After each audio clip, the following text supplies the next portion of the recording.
అసలు టైమే తెలియకుండా చాలా ఫాస్ట్ గా గడిచిపోయినట్టుంది. 24 hours జాబ్ మీదే కాన్సంట్రేట్ చేయాల్సి ఉంటుంది. చాలా రెస్పాన్సిబుల్ గా ఉండాలి. షూర్, జాగ్రత్తగా చేసుకుంటాను. ఇప్పుడు కూడా చూడు, అదే బిజినెస్ మెంటాలిటీ. 24 hours పని పని పనే చేయాలంట. అంతే తప్ప అప్రిషియేషన్ గానీ కాంప్లిమెంట్ ఇవ్వడం కానీ చేస్తున్నాడా? లేదు, ఏం చేయట్లేదు. చెప్తా.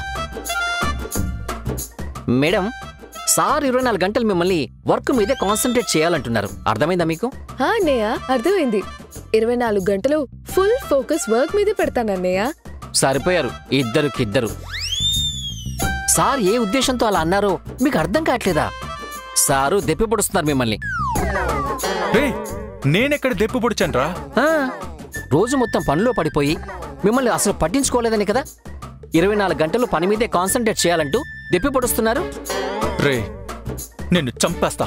నేనొకటి చెప్తే నువ్వు ఇంకొకటి చెప్తావేంట్రా? ఊరుకోండి సార్, మీరు మీ మొహమాటం. మీ మనసులోని మాటని నేనే ట్రాన్స్లేట్ చేయాల్సి వస్తుంది. ఇప్పటి వరకు భాష అర్థం కానోడికి ట్రాన్స్లేటర్ని పెట్టుకున్నారు గాని మనసులో మాటలు చెప్పుకోవడానికి ట్రాన్స్లేటర్ని వాడుకున్నాళ్ళని మాత్రం మిమ్మల్నే చూస్తున్నాను. నిన్ను దీనికి మొత్తం ట్రాన్స్లేటర్ అక్కర్లేదు. కోపాన్ని మాత్రం వెంటనే ఎవరి మీదైనా కన్వే అయ్యేలా చూపించేస్తారు. ప్రేమను చూపించండి సార్. మహా అయితే ఏమవుతుంది, తిరిగి ప్రేమిస్తారు. నువ్వు ఊరికే ఓవర్ చేయకు. నేనే ఓవర్ చేశాను సార్. మేడం మీద మీ మనసులో దాచుకున్న ప్రేమ గురించే కదా చెప్తున్నాను. మేడం అంటే మీకెంత ప్రేమో. నోరు మూసుకుని డ్రైవ్ చేయరా. డ్రైవింగ్ చేయడానికి కళ్ళతో పని గాని నోటితో ఏం పని సార్? డ్రైవ్ చేస్తూ కూడా మాట్లాడొచ్చు. మధు మేడం, ఈరోజు మీరు పనిచేస్తూ ఉంటే సార్ ఏం చేశారో తెలుసా? ఏం చేశారు? వాడేదో వాగుతూ ఉంటాడు, అవన్నీ నువ్వు పట్టించుకోకు. చూస్తారా మేడం, నేను అసలు విషయం చెప్పకుండానే ఏదో వాగుతున్నానని అవాయిడ్ చేయమని చెప్తున్నారు. అంటే ఏదో ఉందనేగా అర్థం. అవునవును, అదేంటో చెప్పండి అన్నయ్య. వాడి మాటలన్నీ పిచ్చి మాటలు, నువ్వేం పట్టించుకోకు, వదిలే. ఉంది. మీరు చెప్పండి అన్నయ్య. మీరు సీరియస్ గా పనిచేసుకుంటున్నారు కదా మేడం. అప్పుడు సార్ గారు సీసీటీవీలో మిమ్మల్ని చూస్తూ అలానే ఉండిపోయారు.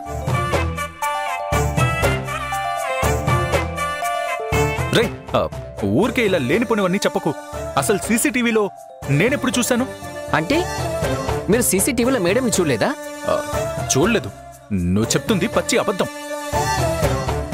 అవునా? అయితే ఇదే మాట మీ అమ్మగారి మీద ఒట్టేసి చెప్పండి. ఏంట్రా నువ్వు? ఏంటి సార్, మీరు సీసీటీవీలో మధు మేడంని చూడలేదని దేవకి మేడం మీద ఒట్టేసి చెప్పండి.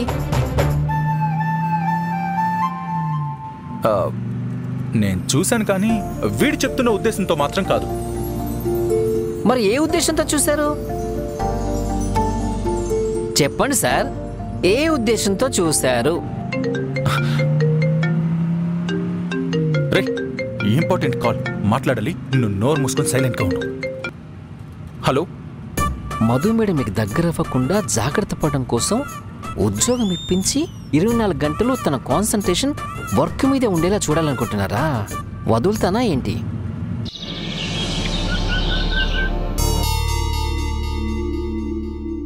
అమ్మా, అమ్మా, వస్తున్నా నాయనా.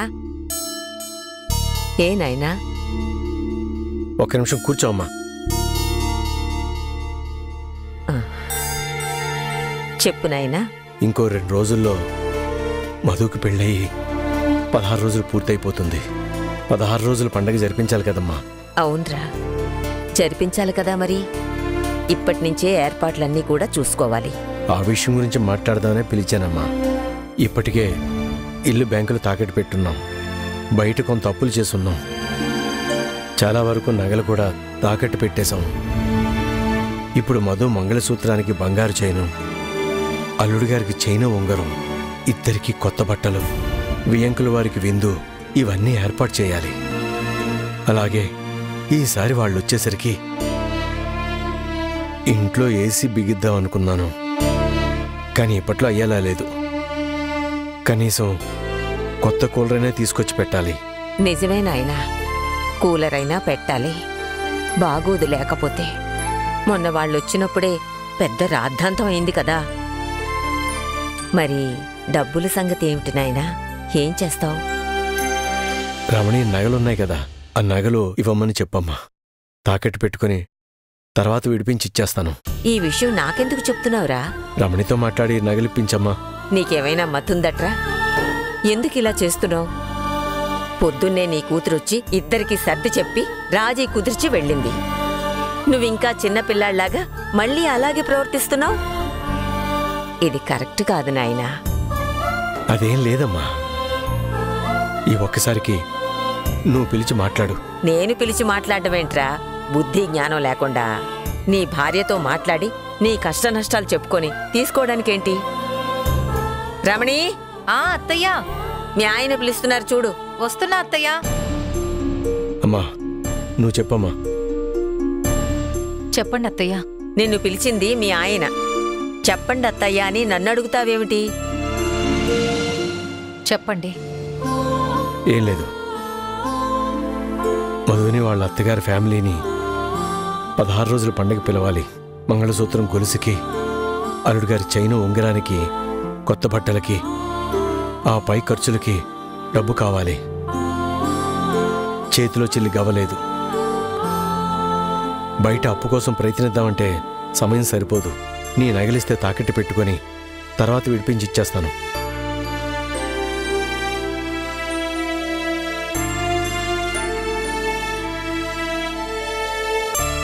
ఇదిగోండి. ఎప్పుడు ఒకళ్ళ గురించి ఆలోచించడం న్యాయం కాదు. మనకి 2 కళ్ళున్నాయి. నేను దేని గురించి చెప్తున్నానో మీకు అర్థమైందనుకుంటా. ఆ పేరు కూడా ఇంట్లో పలకడానికి వీల్లేదు. అనుకున్నంత తేలిగ్గా, చెప్పినంత సులువుగా అన్నీ మర్చిపోవడానికి కుదరదు. ఇందు కూడా నా బిడ్డే. చూశారా అత్తయ్య? కన్న తండ్రే కన్న బిడ్డని ఇంత దారుణంగా శిక్షించొచ్చా? ఏం చేస్తాం రమణి? వాడికి ఎలా చెప్తే అర్థం చేసుకుంటాడో అర్థం కావటం లేదు.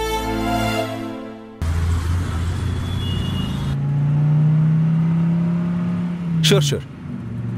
రేపు లంచ్ తర్వాత నేను కాల్ చేస్తాను. Okay, thank you.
మధు మేడంకి దగ్గర కాకూడదని ఉద్యోగం ఇచ్చి బిజీగా ఉంచాలనుకున్నారు.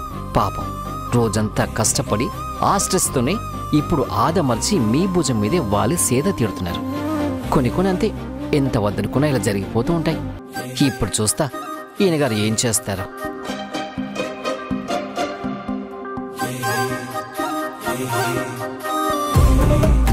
పాపం వద్దులే. వర్క్ టైర్డ్నెస్తో బాగా నిద్రపోతున్నట్టుంది. నిద్ర చెడగొట్టిన పాపం నాకెందుకు?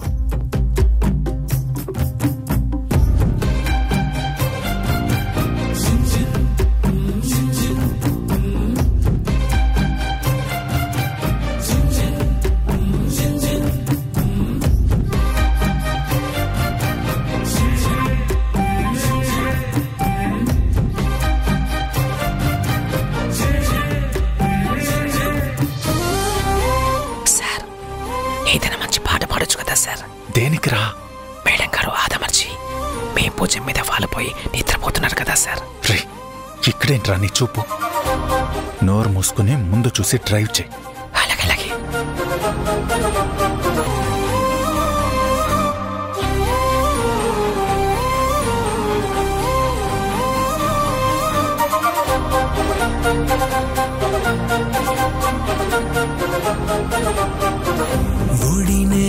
కలగడగా మార్చెను కాపురం జతగా నీ ఉంటే గుడిసే గోపురం నాలో సంబరం ఏంటి దారుణం ప్రేమే కారణం బతుకే బృందావనం ముద్దుగా ఉంది నీ కోపం సర్దుకుపోనా నీ కోసం ముద్దుగా ఉంది నీ కోపం సర్దుకుపోనా నీ కోసం పండుకున్నమే నిండుకున్నదే గుండెల్లో నువ్వే ఉంటే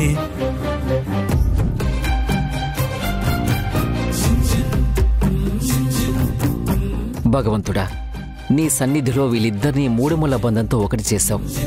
వీళ్ళ పెళ్ళైనప్పుడు వీళ్ళ బంధం నిలబడుతుందో లేదో అని ఒక భయం ఉండేది. కానీ ఇప్పుడు వీళ్ళ బంధం బలపడుతుందని నిరూపిస్తున్నావు. ఈ జంట 100 ఏళ్ళు చల్లగా ఉండేలా చూడు స్వామి.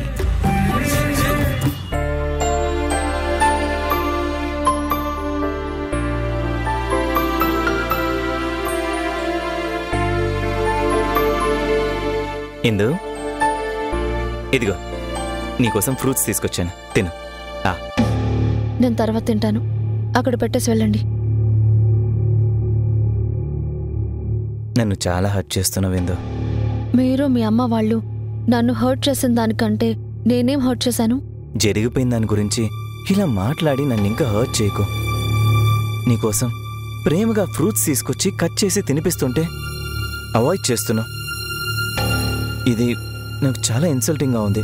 తర్వాత తింటానని చెప్పినందుకే మీకు ఇన్సల్టింగ్గా ఉంటే మీరు మీ మాటలతో నన్ను ఎన్నిసార్లు ఇన్సల్ట్ చేసి ఉంటారు? సారీ చెప్తున్నాను కదా ఇందు. మా అమ్మ అక్క వాళ్ళు కూడా ఇప్పుడు ఎలాగుంటున్నారో నువ్వు చూస్తున్నావు కదా. నువ్వు కాస్త అర్థం చేసుకోవాలి.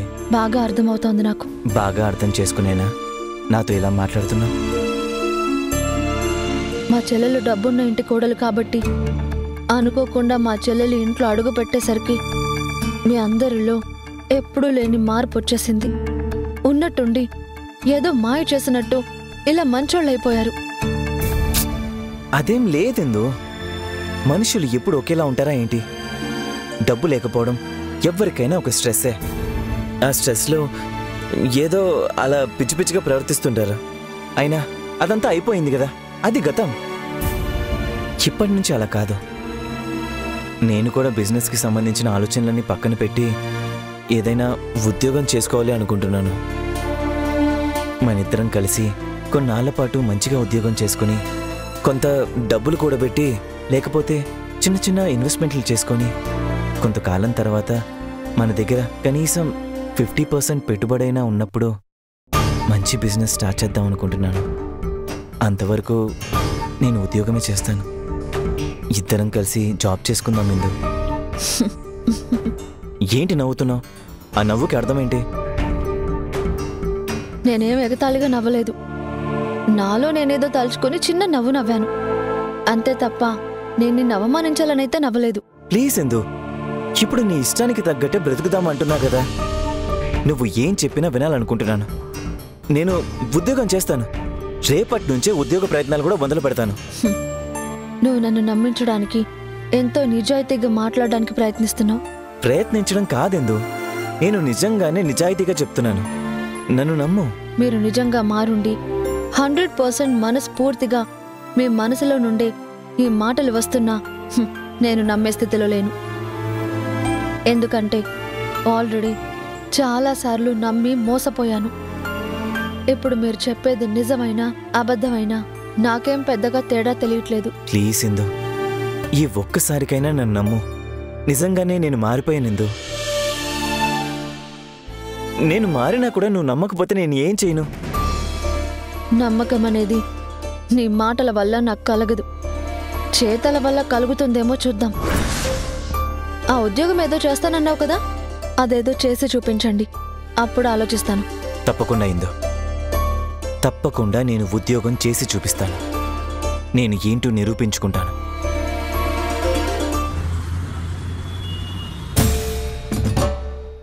సుధీర్కి ఏ ఎండి పదవో వైస్ ప్రెసిడెంట్ పదవో ఇచ్చాడనుకుంటున్నావా? లేదు, అసలు వాడి పదవికే పేరు లేదు, జస్ట్ ట్రైనింగ్.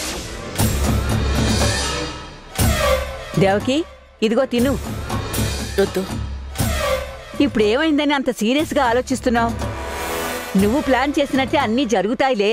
దాని గురించి కాదమ్మా, నా కొడుకుని తీసుకెళ్లి ట్రైనీలాగా పడేసరే నేను జీర్ణించుకోలేకపోతున్నాను. ఆ విషయం మాత్రం నన్ను చాలా డిస్టర్బ్ చేస్తోంది. కన్నపేగు కదా, ఆ మాత్రం బాధ ఉండడం సహజం.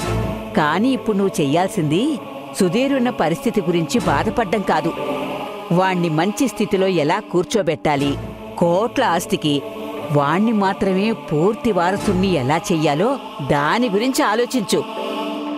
అప్పుడు నీ మనసు కాస్తైనా స్థిమితంగా ఉంటుంది.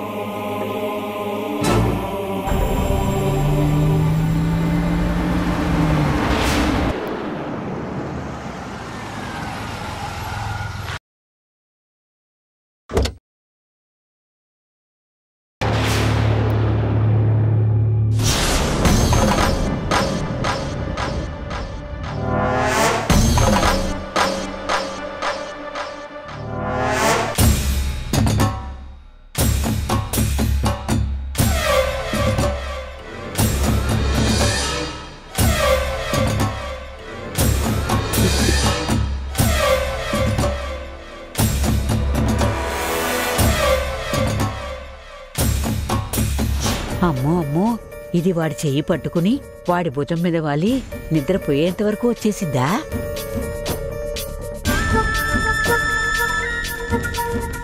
ఏంటి మేడం, మీ కొడుకు కోడల్ని అలా చూడగానే అవాక్కైపోయారా?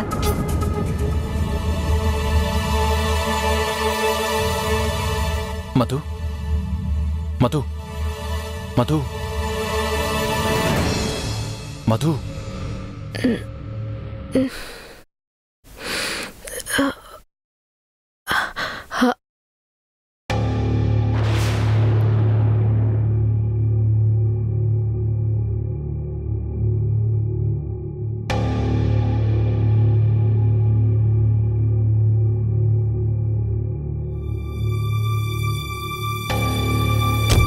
తనకి ఫస్ట్ డే వర్క్ కదమ్మా, బాగా టైర్డ్ అయిపోయినట్టుంది. సర్లేనన్నా, ముందు మంచినీళ్ళు తీసుకో. ఇదిగోండి మేడం. మధు, ఒక్క నిమిషం, నీతో కొంచెం మాట్లాడాలమ్మా. బాగా టైర్డ్ అయిపోయాను అత్తయ్య, ఫ్రెష్ అప్ అయి రానా అత్తయ్య? అలాగేనమ్మా. నేను కూడా వెళ్ళి ఫ్రెష్ అప్ అయి వస్తానమ్మా. సార్, నేను బయలుదేరుతాను సార్. ఓకే రూతర్.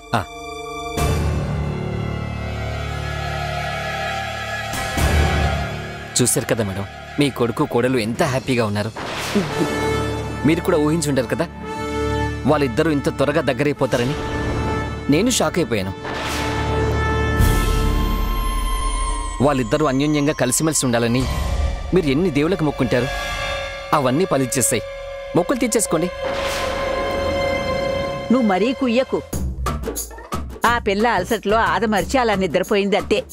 మీరన్నట్టే అలసిపోయే సారు భుజం మీద కునుకు తీశారే అనుకోండి. మామూలుగా అయితే మన ప్రవరాఖ్యుడు అలా ఉంటాడా? అమ్మాయిని భుజం మీద నుంచి నెట్టేయడం కాదు, డోర్ తీసి నెట్టేసి ఉంటాడు. మీరు మరీ మొహం మార్చుకోకండమ్మా. నేనేం దిష్టి పెట్టట్లేదు. కాలం కలిసొచ్చింది, వాళ్ళు కలిసిపోయారు. సార్ ఆఫీస్లో అయితే మధు గారిని సీసీటీవీలో చూస్తూ మురిసిపోతుంటారు తెలుసా? మేడం, మీరు ఏ దేవుళ్ళకి మొక్కారో వాళ్ళందరికీ మరోసారి బలంగా మొక్కుకోండి. సంవత్సరం తిరిగేలోపు వాళ్ళకు పాపో బాబో పుడితే శకుంతల గారి తలనీలాలు ఇప్పించేద్దాం. రే దొంగ సచ్చినోడా, నా తలనీలాలు ఇవ్వాలని నువ్వు మొక్కుకోవడం ఏంట్రా? అసలు కంటే వడ్డీ ముద్దు అంటారు కదండి, ఇది వట్టి వడ్డీ కూడా కాదు, చక్ర వడ్డీ. మీకు మునిమనోడు వస్తుంటే తలనీలాలదే ఉందండి, ఏకంగా తల ఇచ్చేయచ్చు. నువ్వు వెళ్ళరా పిచ్చి సన్నాసి. ఓ, కరెక్ట్గా గుర్తు చేశారు. నేను వెళ్ళాలి, టైం అవుతుంది. ఇదిగోండి మేడం కీస్. వస్తాను మేడం.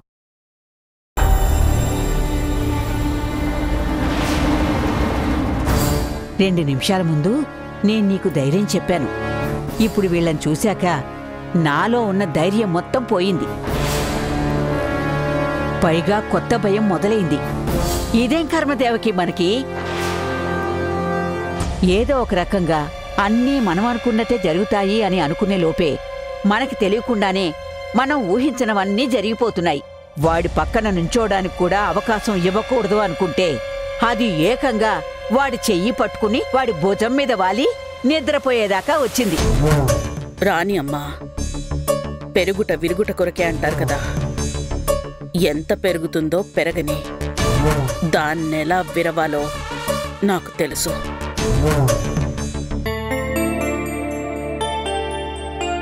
ఎలా ఉంది ఇవాళ ఆఫీసు? అంతా ఓకేనా? అబ్బా, ఈ ఆఫీసు వర్క్స్ గోలంతా మర్చిపోయి కాసేపు నీతో టైం స్పెండ్ చేద్దామని వస్తే మళ్ళీ మీరు ఆ విషయం గురించే మాట్లాడుతున్నారేంటి? అయ్యో, నేను జస్ట్ క్యాజువల్ గా అడిగానంతే. సరే, వేరే ఏదైనా మాట్లాడండి. వేరే ఏం మాట్లాడాలి? ఆఫీసు, నా వర్క్ గురించి తప్ప ఇంకేమన్నా ఉంటే మాట్లాడండి. సరే, మీరే మాట్లాడండి. మీరే ఏదైనా మాట్లాడతారని నేనొస్తే నన్నే మాట్లాడమంటున్నారా? సరే సరే, కూల్. కాఫీ చల్లారిపోతుంది, తాగండి.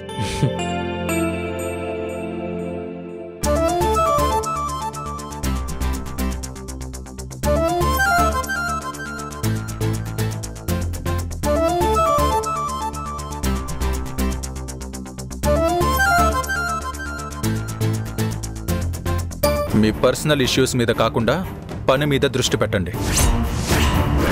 మీరు చెప్పాల్సిందేమైనా ఉందా? ఏం లేదు సార్, థ్యాంక్ యూ. హిందూ వస్తేనే నువ్వు అనుకున్నట్టు ఆ కుటుంబంలో ఒక కురుక్షేత్రం జరుగుతుంది. ఏదో ఒక రూపంలో అది వచ్చేలా చేస్తాను. అక్క వాళ్ళు రాకపోతే నేను ఈ 16 రోజుల తంతుని జరిపించుకున్నానా?